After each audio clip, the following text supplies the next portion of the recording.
Terrific. Well, good morning to you all. My name is Paulo Sotero. I'm the director of the Brazil Institute here at the Wilson Center. It's a great pleasure, an honor for us to have Governor Yeda Crusius this morning. Governor Yeda Crusius comes from a state that is very important in Brazil. This Rio Grande do Sul is the place where we define our national identity as Brazilians. And I had a wonderful dear friend from Rio Grande do Sul, writer Josué Guimarães, who was a dear friend. We were together in Portugal in the early 70s as correspondents. And Josué used to tell me, to explain, he has a very simple explanation about Brazil. I say, Paulo, in Brazil, Rio Grande do Sul has history. The rest of Brazil has geography. And it's a very interesting way of, and until that time, actually, that was quite a good description, because lots of very important leaders, very strong men, mostly from the authoritarian kind, governed Rio Grande do Sul and Brazil. But it's a state also of very strong women on the democratic side. And we have here with us an excellent representative of a generation of politicians from Rio Grande do Sul that are very important for us in Brazil. I would like to ask Ambassador Anthony Harrington, who was U.S. Ambassador to Brazil, to formally introduce Governor Crusius. Thank you, Paulo. And Governor, as I said, welcome to Washington, and apologies for the weather. We should have a bright, shiny day for you here, and maybe we will while you're still with us. The Brazil Institute is something we're very proud of here at the Wilson Center. Alan Belda, the chairman of Alcoa, Brazilian and American, and Lebanese, I think, like a lot of Brazilians. Moroccan, that's right, he is Moroccan, yeah. And I co-chair the Brazil Institute, and it provides a forum for dialogue that combines academics and scholarly work together with political and policy analysis, and it provides a forum for unusual amount of interchange between Brazilians and Americans and others who are interested in both countries and the importance of this relationship, which I've been fortunate to witness firsthand as ambassador in Brazil, and then had the pleasure of seeing a growing awareness. There was a long ways to go, but a growing awareness of the importance of Brazil and its interest to U.S. interest, and the importance of the bilateral relationship. We were very fortunate a few years ago to have one of your very, very distinguished journalists agree to head the program here, and Paulo's done a wonderful job for the Wilson Center. As all of you probably know, the governor is the first woman governor of Rio Grande do Sul. She has worked and run on a platform of fiscal discipline, both serving 3 terms as a federal congressman, using her economics and academic background in the public sphere as well, and has really made a difference. After 35 years of budgetary problems in her state, she now has a surplus going. She's investing in public infrastructure in a way that bodes very well for her state, and we hope she keeps at it for a long time, and look forward to the possibility she may continue her work at the federal level as well. With that, let me turn it over to the governor and let her share some thoughts about her work in her state and the country generally, and then we'll have time for folks to ask some questions and for you to elicit some thoughts as well. Mm-hmm. Thank you for being with us. Good morning. Sorry for the delay. it was quite a cooper to come here. And dear Ambassador, if you say sorry because of the rain, we arrived Sunday.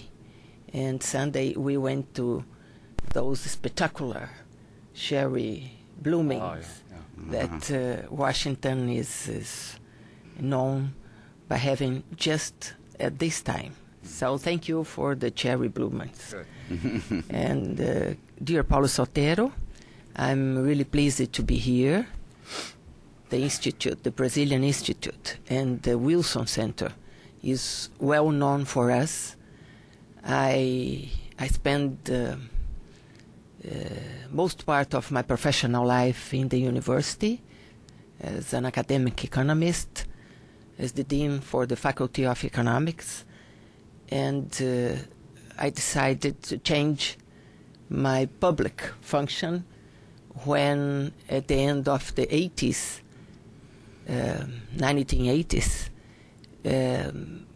we understand that Brazil would have to change. And when our party, that is the Social Democracia Brasileira, the part for Fernando Henrique, those who leave us a little few years ago, like Montoro, like Mário Covas, and I decided to change to politics. And I was former planning ministry for Itamar Franco government, and after I ran for representative at the Chamber, Federal Chamber, and I could learn a lot about all the international relationship during the 12 years I was a congresswoman there in Brazil. And Rio Grande do Sul, as Paulo Sotero said, is really a different state. Each state is a state, but it's different because of its history and its leaders. As you know, last century we had a few presidents. Getúlio Vargas was one of them, and he was president for 30 years. And after we had an elect president, Juscelino Kubitschek, that changed Brazil when he tried to do the same thing here in Washington, there in Brasilia, our DC Brasilia. And after, I was not a young woman, and I had for the first time the opportunity to elect my president. It was in 1989, 2 years after. He was not president anymore. So it would be necessary for Brazil to get stability, political and economical stability, economic stability. And for me it was an honor, a pleasure, to be one of the representatives, one of the congresswomen that could help in the reforms during the period of Fernando Henrique. And I ran for governor with a special speech, a realistic and special speech. We had to prove that Rio Grande do Sul was in one of the best economic situations, really developed society in terms of administration and economic and political and cultural aspects, but the financial situation was the worst in Brazil. How to understand this, I think, is the way I would talk with you, answer, waiting for your questions in order to see how could we get such good indicators in 1 year as governor. So I think Eric can help me with the presentation. Rio Grande do Sul is there, between the two most important areas in South America. São Paulo, we have the same distance, Porto Alegre, São Paulo, than Porto Alegre, Buenos Aires. We are quite a country, 11 million inhabitants, and with less than 10% of the area of Brazil. So we are Mercosul. And we have two living borders. They are live. And this is our history. To the south, Uruguay. To the west, Argentina. And the rest of Brazil used it to develop from the ocean and not from the borders we had with all other countries in South America. Brazil speaks Portuguese, and it is the only country in Latin America that speaks Portuguese. And this was a decision. This was not natural. It was during the period of Getúlio Vargas when all schools had to teach in Portuguese. So we had such a country that speaks the same language, from the south to the north, from the northeast to the west.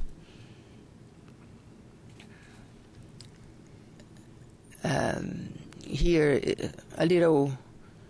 we select some figures for you to know about how we are Mercosul. And we are really, in cultural, historical, and economic terms, really near from Uruguay. And we have a river that separates Rio Grande do Sul from Argentina. It's not the same with Uruguay. You can cross the streets and you are in Uruguay. You can cross the river to reach Argentina.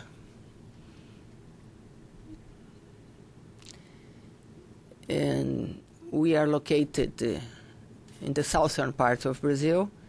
We went to Winnipeg. This is the main reason for us to put Winnipeg. We began our trip through Canada by Winnipeg and after to Toronto, and I will say you why, okay? We have the most prominent indicators in social terms. Our population is we are less than 10% of Brazil in area, in population, but we have life expectancy, for example, is the highest one in Brazil. Literacy is the highest among all states in Brazil. We have the highest average years of education. The gross population rate is the lowest. The urban population is a little bit different from the average for Brazil. And I think we have to pay attention why we have history. And I think one of the main indicators is HDI. It is the highest in Brazil. It is because Rio Grande do Sul was the first state to give access to education, to give access to health, and initiate some kind of social movements that are born in Rio Grande do Sul and after grow to Brazil. The main indicators which are the best in Brazil, but we are losing points. We are losing our first place in many of the indicators in Brazil because of the relationship between financial results and how to finance health and education and security and so on, in the same terms we did when Brazil was an inflationary economy. So we have this number, this is statistics for primary school. Graduate programs, we have half of the South region. We are top for engineering and computer science graduate programs. Doctors and masters use to initiate researches and go out all world around. The top 3 in genetics, medical education, and pharmacy graduate programs. All masters and doctors are really considered in the ranking of these sectors in Brazil. agriculture, pure agriculture, is quite 15%, but agribusiness is the main locomotive for us in Rio Grande do Sul. We produce a very diversified set of products in agriculture, industry, and services. So we are quite a country. I'll say this a little bit more after. Our GDP is this one, and we have one of the best. We are median income state, similar to Mexico, with our GDP per capita. That is what we are showing. We export all we do. This is a condition for good production, way of life. But we are not financial people. We are production and productive people. So metal and mechanic products, agrobusiness, chemicals, leather, furniture, pulp, paper. This last is the main sector we are going to grow in Rio Grande do Sul, and to initiate a sustainable path of growth that would be different for us now. Leather is growing down, chemicals, agrobusiness, metal and mechanic going up. These figures are old-fashioned. Yeah? Okay. We will have more than $15 billion in dollars invested in the next 5 years. For example, energy sector. I was lucky because I was elected for the second period of Lula's federal government, when the federal government decided to apply in infrastructure, in technological centers. And for Rio Grande do Sul, this is a good thing. So we'll have, when I prepared this, you are trying me to fall. No. I'll fix it. Let's do this. Energy sector, the forestry. We were in Toronto last week, in order to improve our research in forestry and sustainable growth. And really the university is something, we have relationship with Toronto at least since 1980s. So this will apply, I think, the double that is showed here. And the southern part of Brazil, the border with Uruguay, is the poorest part in Rio Grande do Sul. So we'll have a special moment with our harbor, Porto de Rio Grande, that is just the second in movement just now. And the whole region will be developed by genetic, by forestry, and infrastructure through the port. One of the industries that are going there, Aracruz, the industry decided to go through the port, the Lagoa dos Patos, that is the largest lake in the whole South America, and to apply in pulp industry just for fluvial transportation, float. Okay? Some companies, okay. Some companies, you know, we are the first one in producing tobacco. We are trying to transfer this production because of the convention board, International Convention Board, milk. We have all you can imagine in the sector, industrialized sector.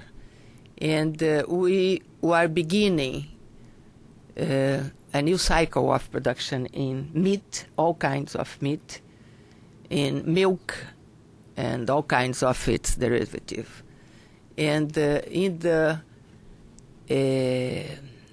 mechanical production, we have cars, we have for agribusiness, and Nestlé, W. Torre. You are going to listen a little bit 2 days from now about W. Torre. With the dry port, we can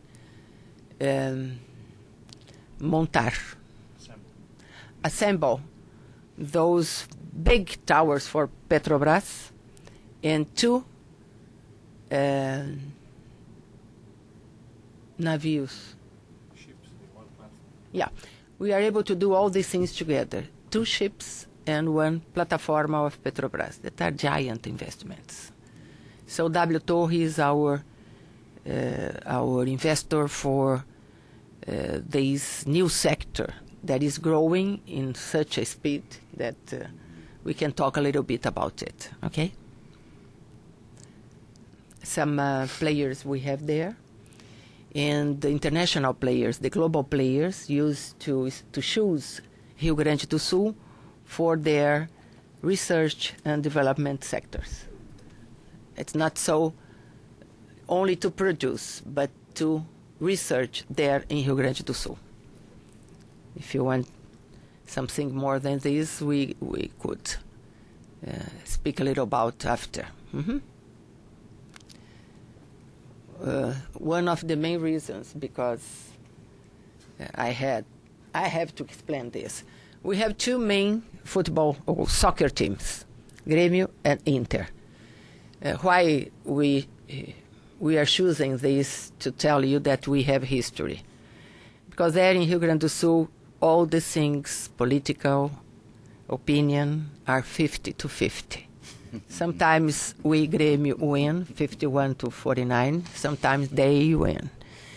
But because of our immigration periods, we are really developed in sports. And I'm showing you the championships. We have won recently. Ronaldinho, I don't know where he is. Spain? He's Barcelona, Spain. Okay.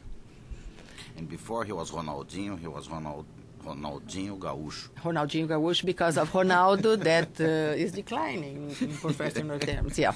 No. Someone asked me some days ago, look, don't you have dentists? And Dentists? Yeah. Yeah. Don't you have dentists? I said, well, we have a problem in Portugal because of the quality and quantity of dentists. The Brazilian dentists go there. But it's because Ronaldinho... Yes. But, and I told the guy, it's not a question for teeth, it's a question for bones. Yeah? And we have the best dentists in whole America. Okay. Mm-hmm. And now our part. In 1 year and 3 months, we can show some results. We decided to speak about our problems during election period. We run speaking about problems. It's not usual. And Rio Grande do Sul has all we can imagine. But we have a volatile economic growth because of the rate of exchange that in Brazil played a very volatile pattern. And we are really rich in water. But we have a figure that shows that in the last 100 years, each 5 years, we had for 2 years a dry period.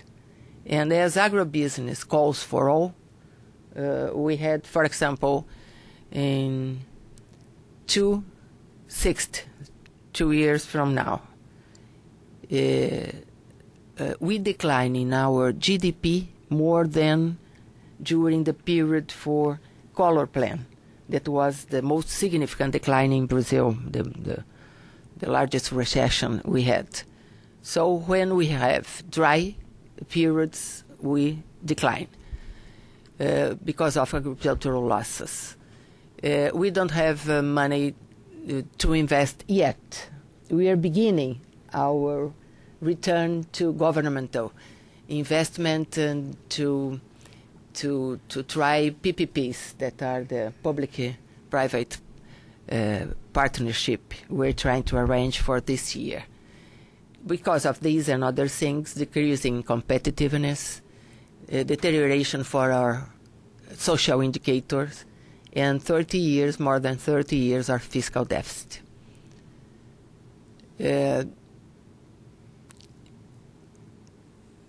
We started with these figures. Deficit for my first governmental year, 2.5 billion for our project deficit, and payroll increase in 1 billion, and I'm not seeing the total amount of our budget, that is 21 billion. You can imagine to increase expenses in 1 billion in 1 year, with deficit declared.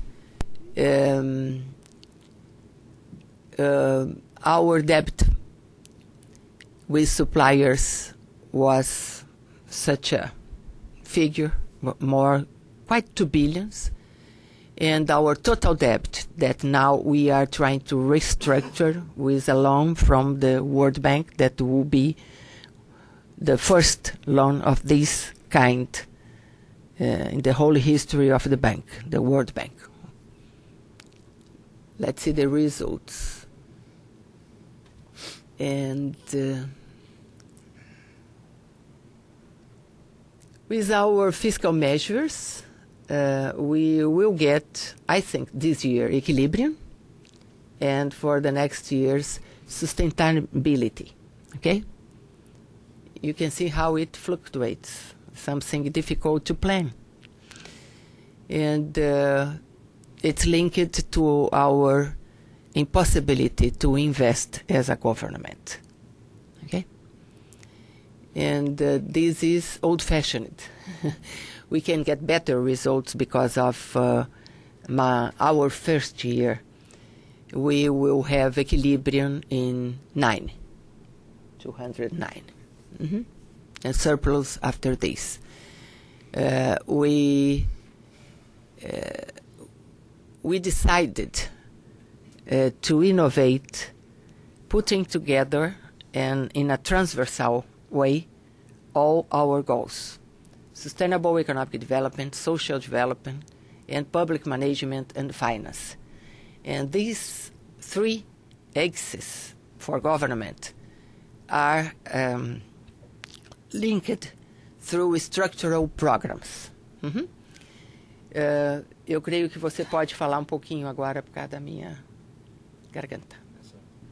Agora você fala um pouquinho. Eric Camarano is Eric Camarano is our secretary for the innovation we improved there. Sectoral chambers, one for each goal, one for each axis, that could make us get the results we got the first year. Eu acho que pode ser rápido. Tá bom? Explica as câmaras setoriais. Thank you. I'm just going to briefly go through a few of the points here so that we can go into a Q&A. The governor has created what we call sector chambers, which are 3 chambers divided in those 3 axes of governments. One is sustainable economic development, the other is social development, and the third for public management and finance, to tackle basically the fiscal adjustment process at state level. And the way we work, these chambers, they are basically boards of state secretaries. So each state secretary has a seat there, and before any policy comes out to the public, they have to discuss among the secretaries in these chambers. And this is a way to improve the coherence of the programs and to also identify in advance possible constraints and hurdles that we have to go through before we can show something to the population, to the citizens. And this is being conducted over through a portfolio of 12 programs, what we call structural programs for health, for infrastructure, for modernizing the public sector, and so on. So this will be announced briefly in April when I go back to Brazil. And this is the way to make the strategic view of the government really filter down throughout the state machine or the public machine, the governance machine, into action at floor, so that things happen quite. And we have a few examples of things that have been done in the last year in those three main axes. The governor has created a fund for clean energy, so this is one of the main things we are looking for investments in at the state level for renewable sources. We are looking to investments also in water, not only the question of sanitizing the water supply that you already have at state level, but also the irrigation plan. Since the government mentioned we have a problem with the droughts, so we are looking to ways to accumulate water and to have an irrigation plan that is being implemented throughout states so they can avoid the negative effects of the droughts in the economy. On the social side, we've been looking to several different policies, and it's the first time also that in the state we are discussing policies for women. So we have had several forums designing these policies, and they are not like specific to one department, but they're being conducted or being done throughout several different secretariats, so that they have to talk and they have to see whether or not the state policy is being done with a gender-biased approach also. Same for older people. We've been looking to what we call the age-friendly state program. So that Rio Grande do Sul is perhaps the first state in Brazil that is creating a policy for older people. We are already facing at state level, as the governor mentioned, we have the higher life expectancy at birth in Brazil. And we also, for the first time in history this year, we closed down 105 schools at state level, and basically because our pool of students is actually decreasing. So we are facing already the effects of this demographic change, and we have to tackle that. And for that, we are looking to the 8 goals of the World Health Organization and trying to design through a task force in the state what we are calling the age-friendly state program. And on the public finance, this is the area of the government where we have already the biggest results to show, and this is also one of the reasons why we are able to discuss with the World Bank the debt restructuring as we did yesterday at the World Bank. So we did the largest IPO in a bank in Latin America. It was done last year in July. The state bank went public with a minority of stocks. And then that brings us to the debt restructuring process. It's important to understand that we are doing is a paper swap. We're not renegotiating the debt. So the debt will be paid in its full amount, but we are just swapping paper so that we can save money in interest rate payments, and that amounts to 150 to 200 million a year we calculate, and that means a lot in terms of freeing up resources to put into new investments at state level.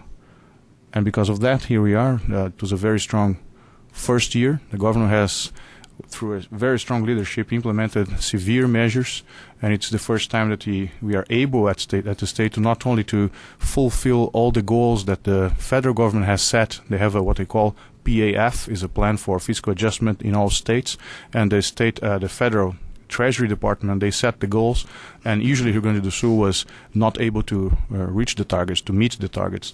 And we not only met them for 2007, but we asked the Treasury Department for 2008 to increase the targets, to make it more tough, because we are soon sure that we're going to get the results. So they set first some goals and said, no, this is too little. We're gonna cut more expenses, and we're gonna increase our revenue a little more than what you expect, and you're gonna do that. And this is what we have already accomplished. So we expect by the end of the year to be at least with half of the deficit that we face. So it was 50% reduction the first year, 50% in the second year, and this is conservative. So as the governor said, we might be already in equilibrium by the end of the year. And this is the main targets that we are trying to accomplish with this policy, and then I leave you for the question. Well, thank you very much, Governor. Thank you, Eric. As I told you, they are special. Where else you find people say, well, here we have a fiscal target. Say, no, this is too easy. Let's do more. I haven't seen this in Washington in 28 years here, so it's wonderful. Governor, I wanted you to just tell you 2 things. This is the room, a very important room at the Wilson Center. This is where the Iraqi study group met with recommendations to the president. And this is a very important place for us. And also, the Wilson Center is a place where you should absolutely feel at home, because this is the place that honors a president of the United States that also came from the academic world. Actually, the only American president that started his career as a professor, as a president of Reitor of Princeton University. So it's you are absolutely at home, because what we try to do here is to put actually the world of ideas and the world of actions and bring them together in discussions like this. I would like to open the meeting now for questions from you. I'd like to introduce Professor Frances Hagopian. She's a scholar here. She's from Notre Dame University and one of the best Brazilianists in the United States. I'm so impressed. Thank you so much for coming this evening. Let me also say that Woodrow Wilson was a political scientist and president of the American Political Science Association. And as a political scientist, to me, I have all the confidence in the world in the capacity of the economic analysis and technical team that would recognize the merits of fiscal discipline and being able to invest looking forward and all these wonderful things that you're going to be able to do as a result of this. But I'm just sort of looking at a 2.5 billion reais deficit and thinking there must have been, especially since this must have been in violation of the fiscal responsibility law, payroll must have been in violation of the Camata. I'm just wondering if you could identify for us what you think the main sources of the deficit were and the political obstacles that you had to overcome to raise revenue in this country. It seems like a political problem that needed a political solution as well as an economic solution. I'd be very interested in how you did this. Okay. First, I used to be an economist. And when you go to what I am now, you can give what you have in the best professional terms, but never, never, never forgetting the political circumstances that could I could reach this honorable level as governor of Rio Grande do Sul. And we were an inflationary economy since the 90s. And maybe nobody could believe that we could sign a law for fiscal responsibility. And we did it in the 2001. And it's too recent, as you see. And we have there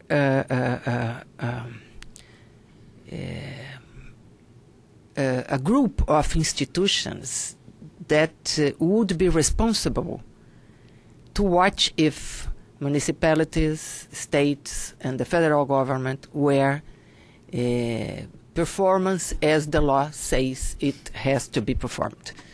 And it takes time.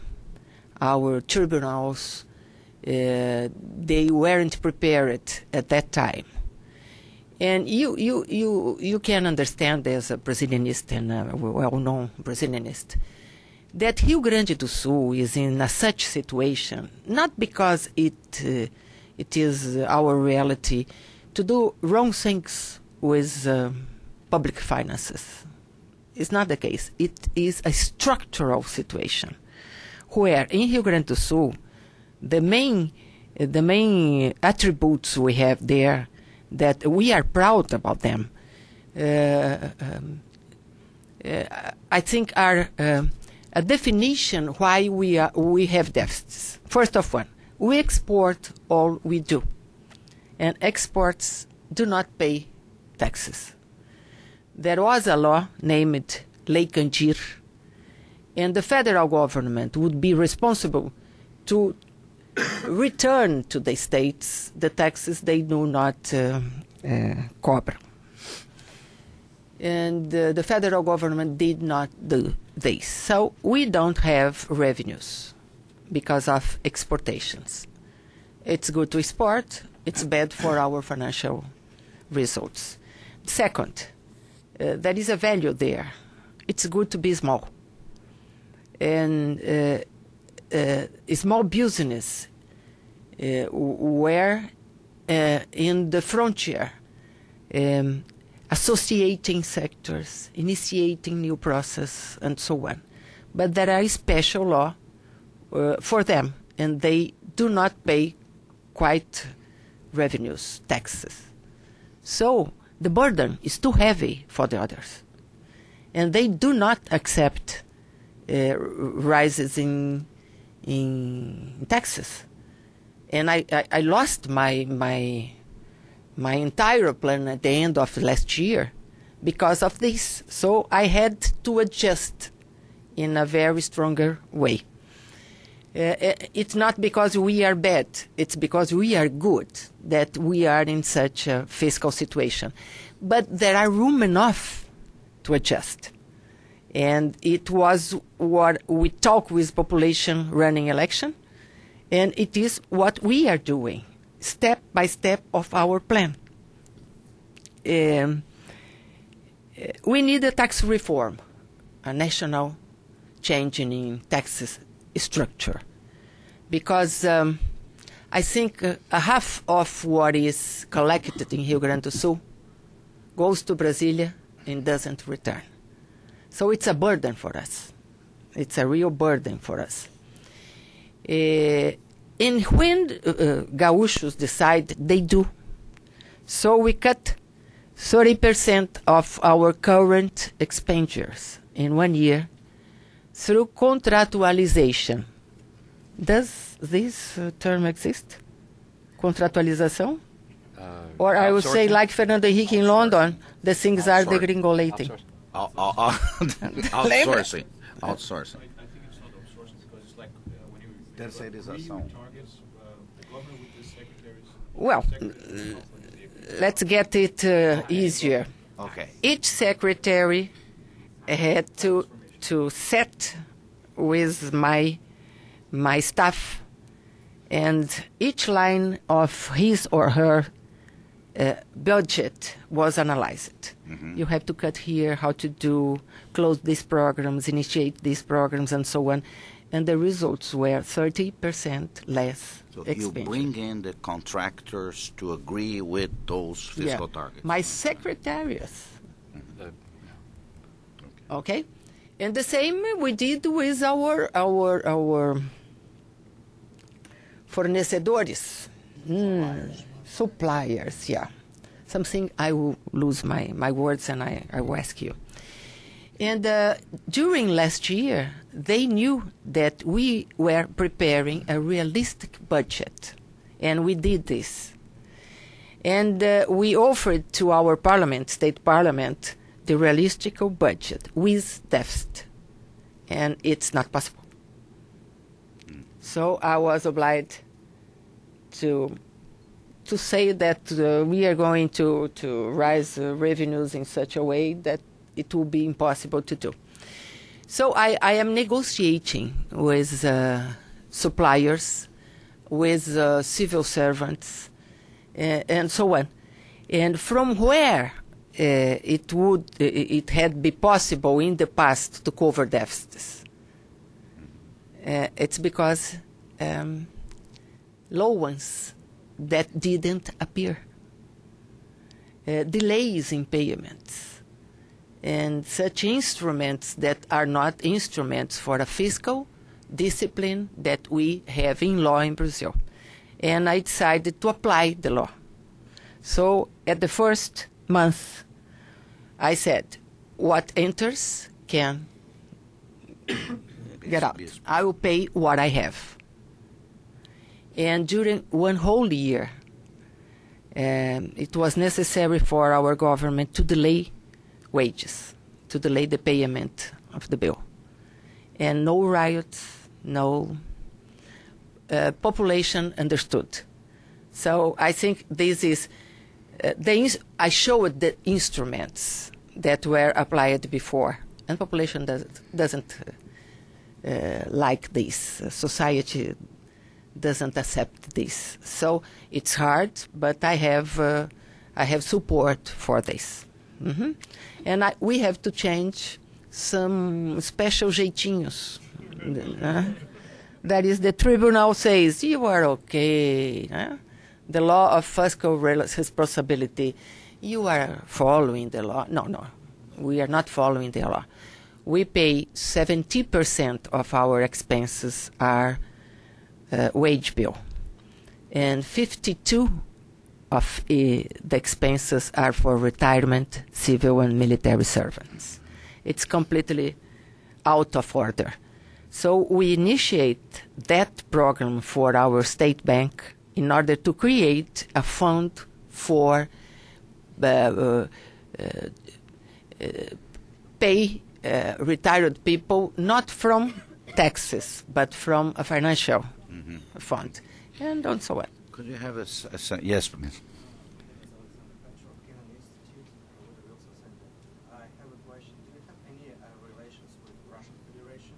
And if you do, in what field? We're trying to improve it in terms of mechanical sector, and Russia is trying with us a very good agreement for both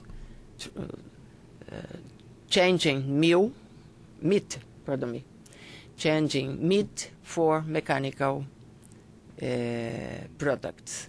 We are trying. We are scheduled to go there and to identify opportunities with Russia more than we have now.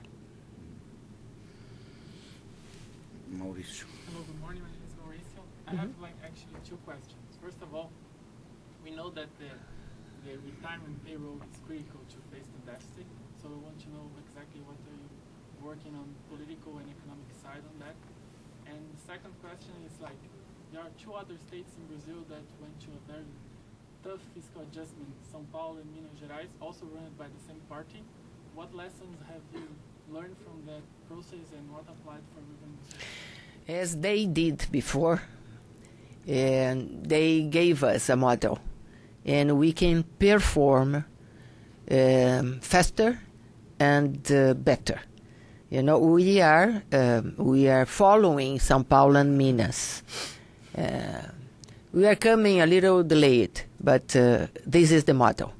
Fiscal discipline with competitiveness and identifying what we have that could be advantages in economic, political, and social terms. Second, we are initiating with success social security reform there in Brazil.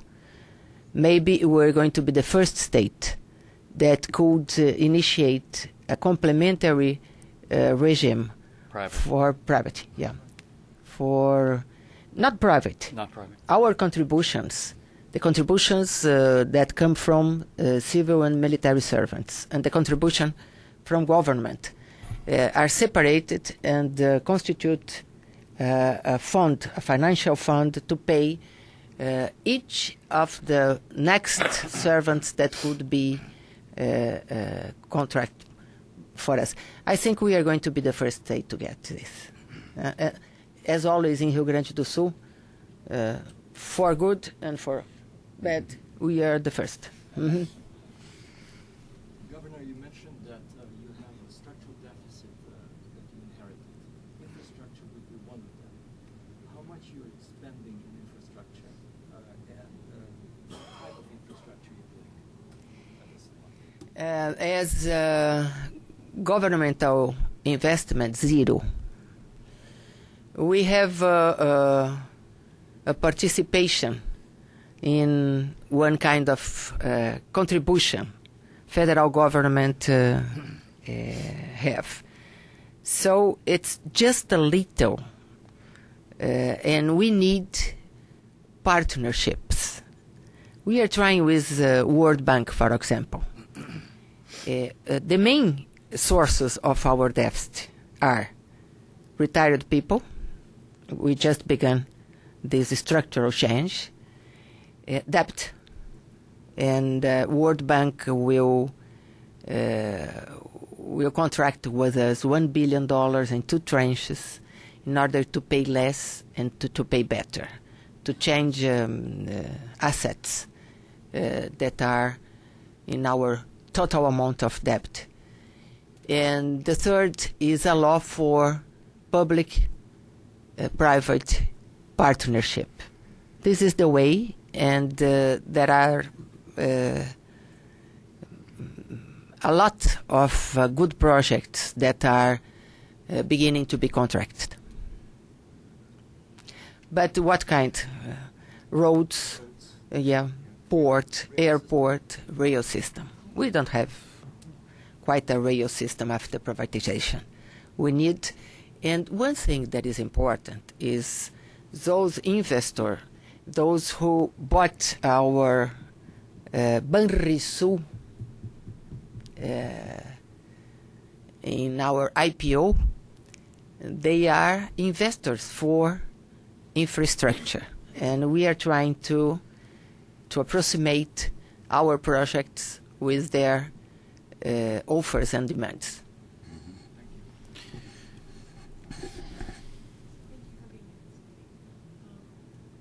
You mentioned investments in renewable energy. I'm wondering how you're investing in renewable energy and whether you have separate funds for more traditional types of energy and more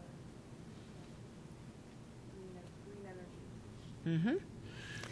We have the, well, a company there have the international patent for green plastic, and it was Copesul last year, and we are preparing this sector to produce plastic from grains, and we got there by sugarcane. We are one of the 2 regions in Brazil that are windy. So we have one of the best farms for wind energy, and we're trying to get 4 more. Quite almost all the coal in Brazil that not a clean source of energy is in Rio Grande do Sul. And with Uruguay, I think we could get some farms there for this kind of energy. And I am a lucky woman because of the second term of Lula's government, because he knows that it's necessary to apply in energy. And Rio Grande do Sul has all sources. We will prospect petroleum in our seashore. And wind, coal, and water. Hydro energy, we have a contentious with Argentina. When it could be solved, we will have the largest project for hydro energy there with the in the border between Rio Grande do Sul and Argentina. The sources we have. And we created a program for renewable energy. And we just have, I think, it's a large fund we have now in order to finance little hydro, barragens, and all kinds of renewable energy that could have in Rio Grande do Sul. I don't know if I answered your question. But we are just focused in this kind of development now. From both sides. That largest project is from federal budget, and we have a state company for energy, and a little part of it is financed by our state company. Yeah. I wonder, Governor, whether you could give me a little of history. I noticed that you set up the National Secretariat for Women in 1999. I wonder if you could say something about why you did it and what the goals of that were. We work, and it's not a speech, but we work in trying to apply instruments to avoid our society in being a violent society. And all the things begin at home, and begin with the example a government can give. I was the former president of one institution linked to Latin American Parliament that was ULAN, the Union for Latin American Women, trying to associate some projects in terms of gender. And it's necessary because our main goal in the security sector is to get lower indicators for crimes and violence. And it begins at home. It begins with a gender policy. And what is this? Health, education,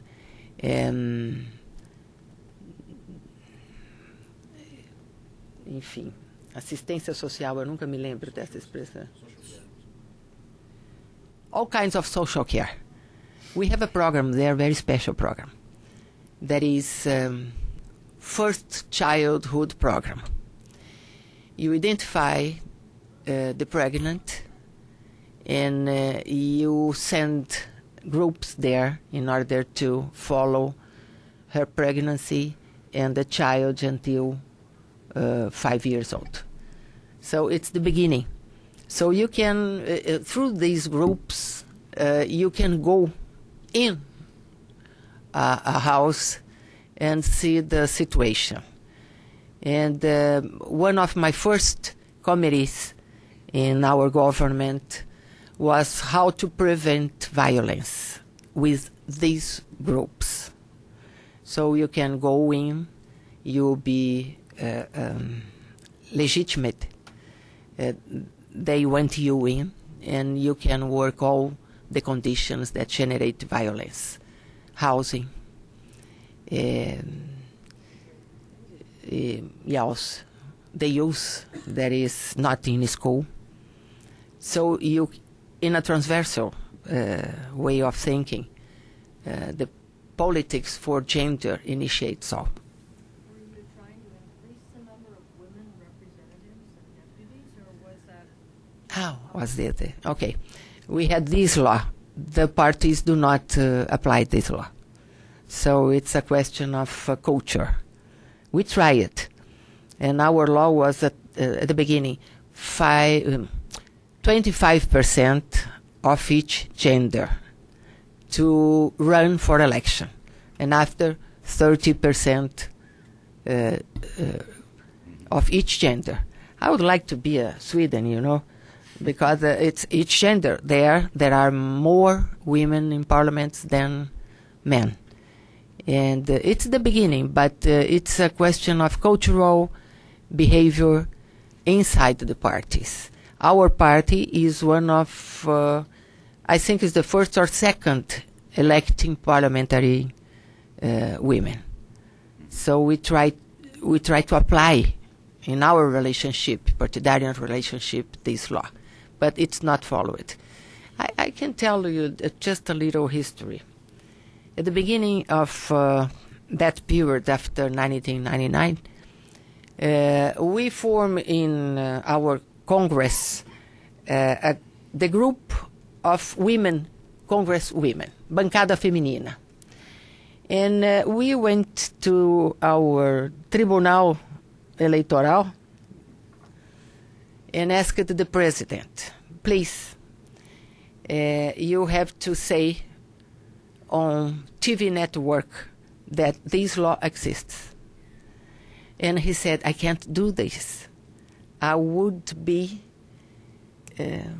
privilegiando. I would be giving privilege to women candidates. And it took me at least 2 months to tell him that it was a law. And he was the president of a tribunal. And the things changed too much since then. The tribunals are on, but the cultural behavior is not in the same speed. Mm-hmm. Rodrigo. Governor Rogério Lodge from Banco do Brasil. I think that your government breaks very strong law in Brazil about the renegotiation of debts, especially with this agreement with the World Bank. And seeing your presentation, you showed that you have a bank in Rio Grande do Sul, Banrisul. It's a very strong bank. And many states in Brazil, they sold their banks in not so good condition to reinvest in the infrastructure and many times doing their adjustment to follow the responsibility law. What did you change this regular idea? So you did an IPO for your bank to get more strong, and I believe you initiate a war with our treasure, natural treasure, to restructure your federal laws and get this agreement with World Bank. Two things.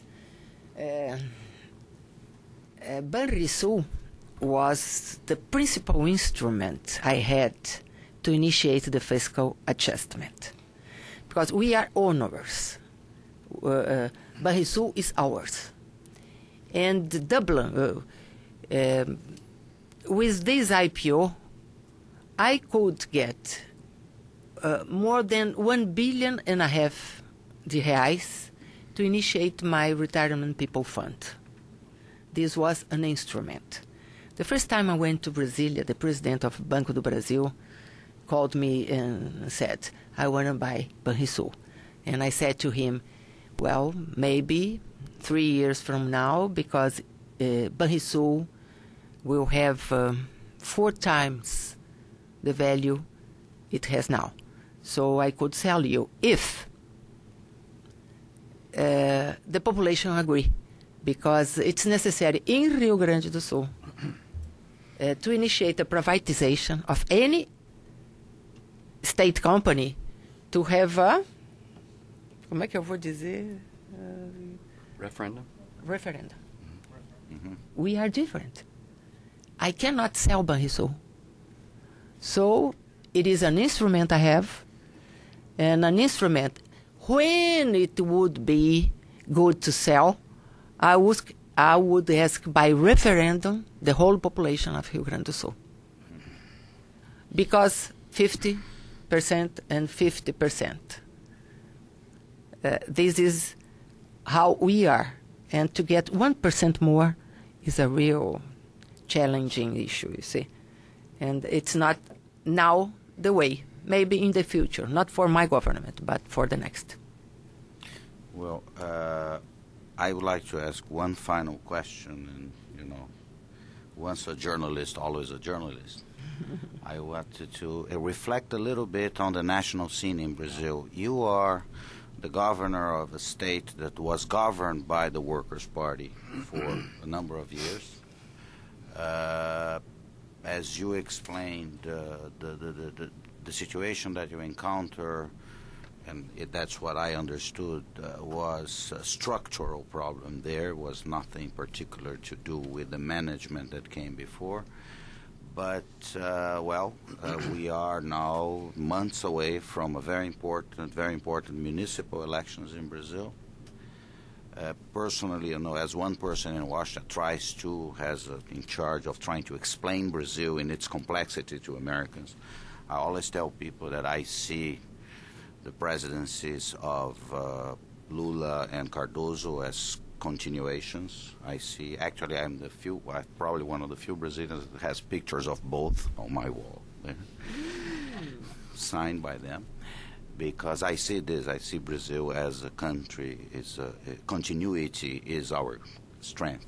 But I wanted to hear from the point of view of an important governor, a practitioner, where are we going in Brazil, and what do you see as the panorama, the electoral panorama, and particularly, are we going to have a woman candidate, especially a woman from Rio Grande do Sul candidate for the presidency? I think not now. we have two turns, one for municipalities and the other one the general election. And I think it takes more than 3 years for Rio Grande do Sul to get its trail. So it's not in my plans. I am really enthusiastic as a governor, trying to put financial situation on track and continuing creating the conditions for this growth we had last year, 7%. That is a real rate of growth that enable us to speak about the relationship between financial situation and growth. We can fight deficit and at the same time to grow. And I think the very continuation was stability. And it's because of this Brazil is in a very good situation in the whole world scenario. It was proved that during Lula's period, stability was the main goal. And he waited 4 years to initiate another route for growth that is now, with the plan for accelerating growth.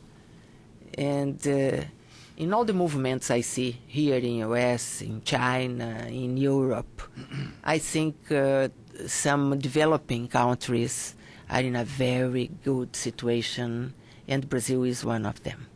And you can trust Brazil. What in the past, in the 80s, 70s, it was not the case. So you can trust Brazil. There is a special stability, a political and economic stabilization that could that permit me to say what I am saying. Do you see us doing at the federal level the effort that you are doing at the state level on the fiscal front? Because this seems to be one of the issues that we have been missing in Brazil. We have a very good moment, but we could be probably doing more in terms of fixing the house while it is still sunny, and especially on the pension system. Yeah, I am not saying this.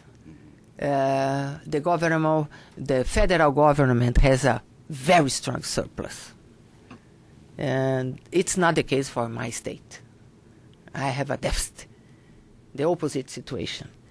And because of the surplus, some expenses are growing too much.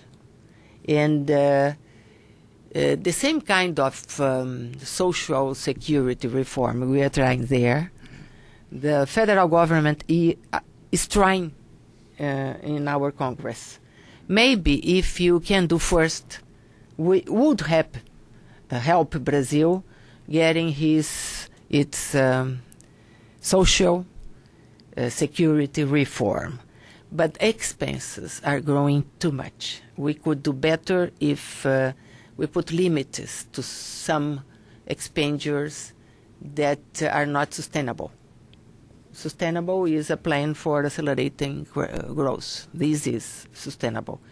But we are eating our surplus with expenses that are not, in my opinion, a very strong fiscal discipline. Well, Governor, I would like to thank you very much for this morning, for sharing with us your perspective on the wonderful work you are doing in Rio Grande do Sul. I wanted to thank you, all of you, for being here, and please keep checking our website. We are going to produce a publication based on this discussion, so you all have access to this. And I would like to thank you very much for being here. And whenever you are in Washington, this is your